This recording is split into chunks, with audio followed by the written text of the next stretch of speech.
이 울타리 기둥은 11년 동안 땅에 박혀 있었습니다. 가압 방부 처리도 합성 밀봉제도 없었고 옆면에 경고 라벨이 붙은 철물점 진열대 제품도 아니었습니다. 오직 이것, 캠프파이어와 소나무 숲의 냄새가 동시에 나는 어둡고 끈적한 액체뿐이었습니다. 11년 전 2번 칠했습니다.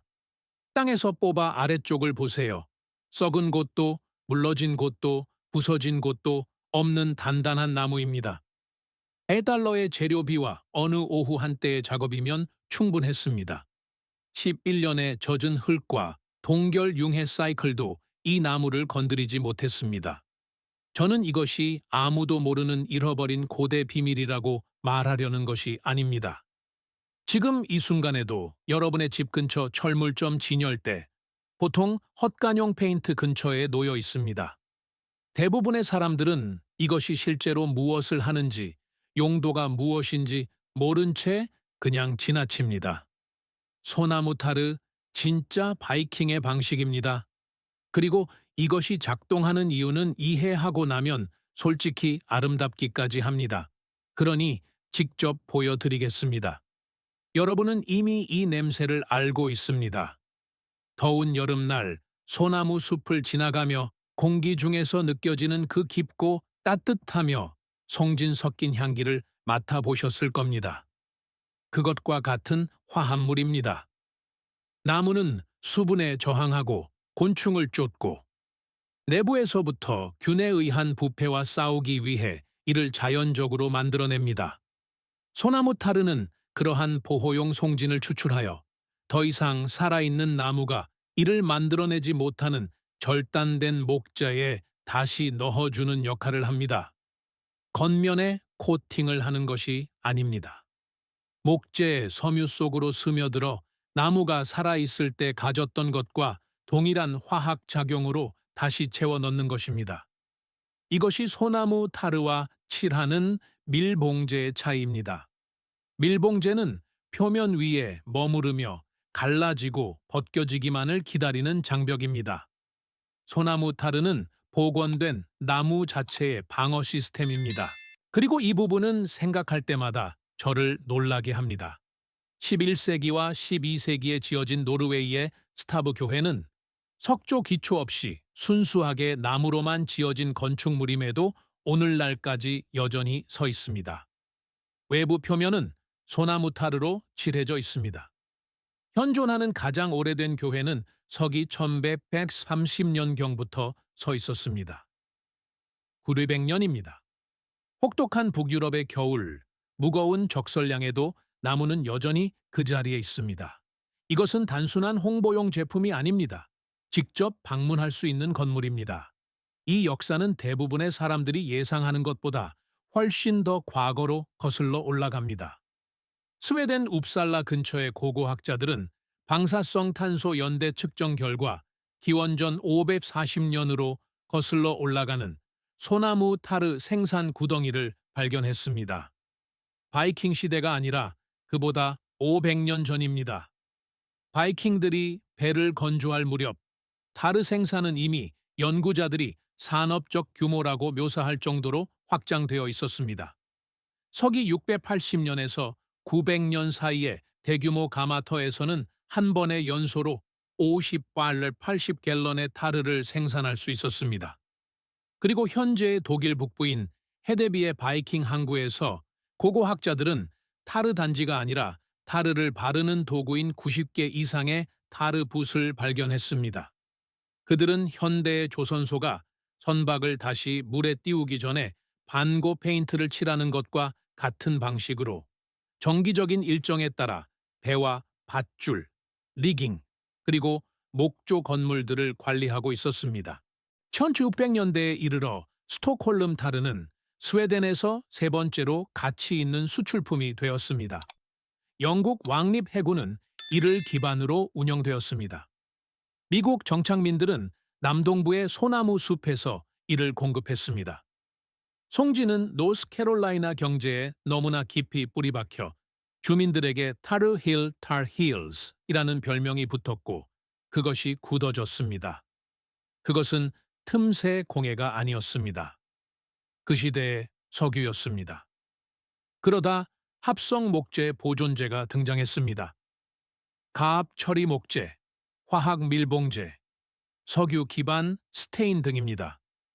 그것들은 대량 생산이 더 쉬웠고 이윤을 남기며 팔기도 더 쉬웠습니다.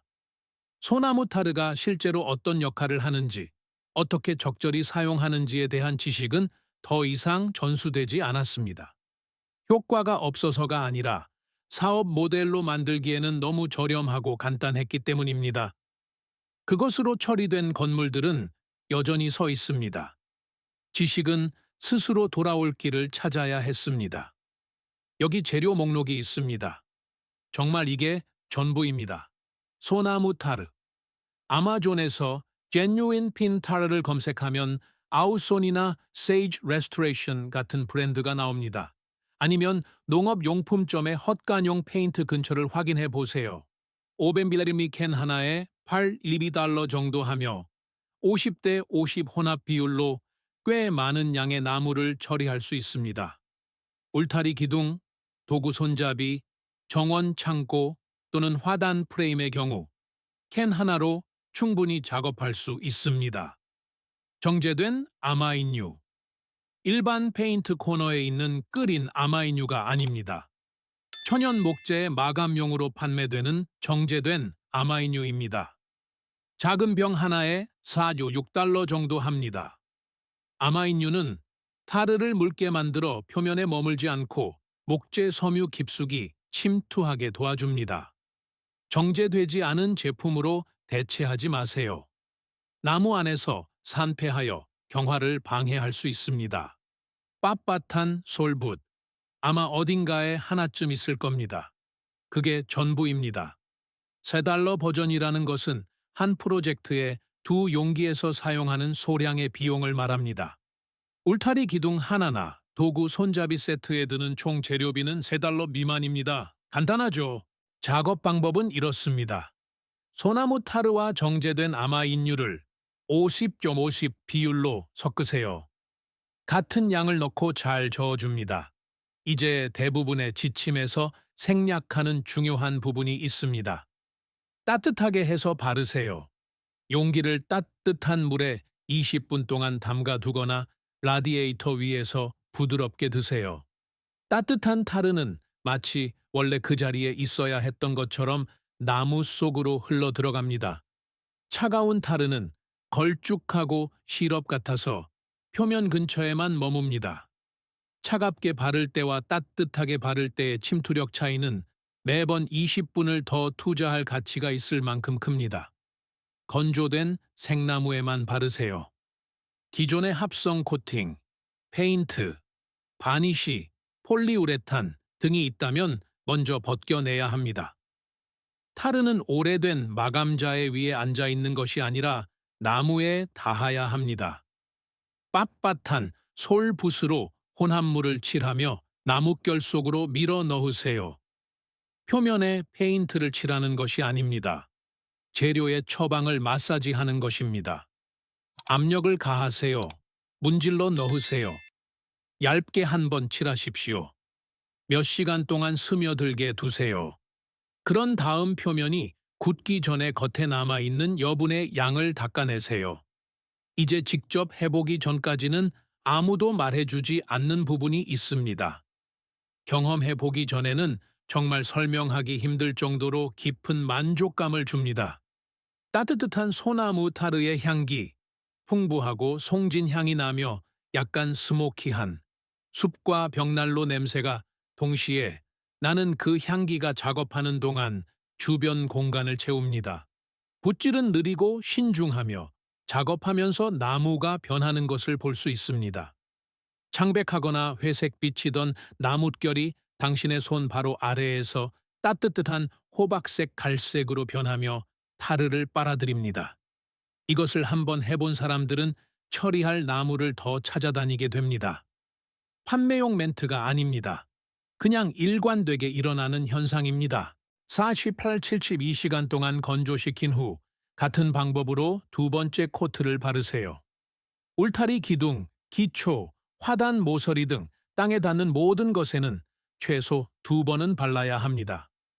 땅에 묻히는 부분에는 묻기 전에 3번째 코트를 바르세요. 사람들이 처음 이 작업을 할 때 실수하는 한 가지가 있습니다. 너무 두껍게 바르는 것입니다. 소나무 타르는 침투성 처리제이지 막을 형성하는 제품이 아닙니다. 두껍게 바르면 표면에 머물러 끈적거리고 먼지와 흙을 끌어들이며 더운 날씨에 다시 배어 나올 수 있습니다.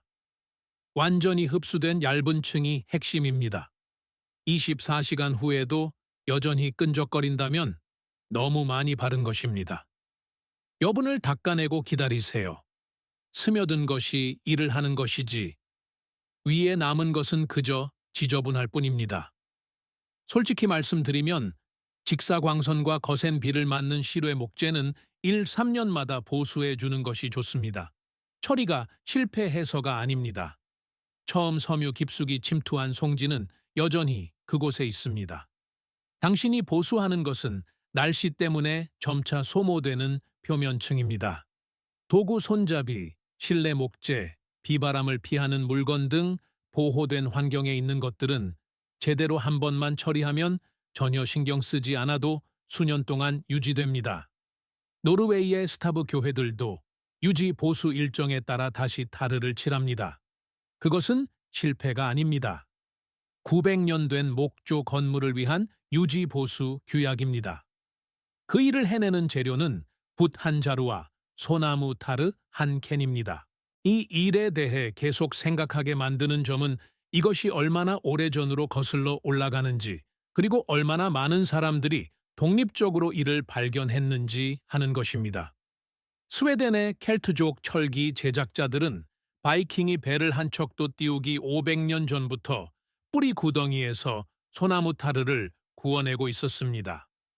바이킹들은 서기 1000년경 북아메리카에 도달한 배들을 이것으로 관리했습니다. 노르웨이와 스웨덴의 중세 건축가들은 지금까지도 서 있는 구조물에 이를 사용했습니다. 북유럽과 북미 전역의 원주민 공동체들은 도구, 카누, 쉼터의 같은 목적으로 다양한 나무 수지를 사용하며 서로 다른 방향에서 동일한 화학 작용에 도달했습니다. 그러다 지난 100년 사이 어딘가에서 철물점이 브랜드 로고가 박힌 용기에 담긴 브랜드 제품들로 채워지면서 이 지식은 전수되기를 멈췄습니다. 수도꼭지만 틀면 됐고 가압 처리된 목재가 바로 옆에 있었기에 오래된 지식은 그저 조용히 진열대에 앉아 먼지만 쌓여갔습니다. 어느 오후에 $3, 그 지식이 다시 당신의 손으로 돌아왔습니다. 당신의 상황이 어떤지, 왜 이 영상을 보고 있는지 저는 모릅니다. 아마 울타리 밑부분이 부드러워지기 시작해서일 수도 있습니다. 아마 정원 창고가 낡아 보여서일 수도 있습니다. 도구 손잡이나 화단, 나무 보트나 헛간 외벽 때문일 수도 있겠죠. 아니면 그냥 바이킹들이 실제로 무엇을 썼는지 알고 싶어 한밤중에 멈출 수 없는 질문을 쫓다가 여기까지 오게 된 것일지도 모릅니다. 상관없습니다.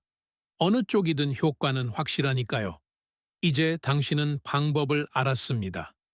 만약 이 이야기가 당신의 세상에 있는 나무를 바라보는 방식을 바꾸었다면 이 채널을 구독하고 좋아요를 눌러주세요.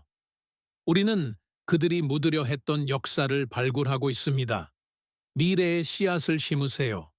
다음 보물은 곧 공개될 것입니다.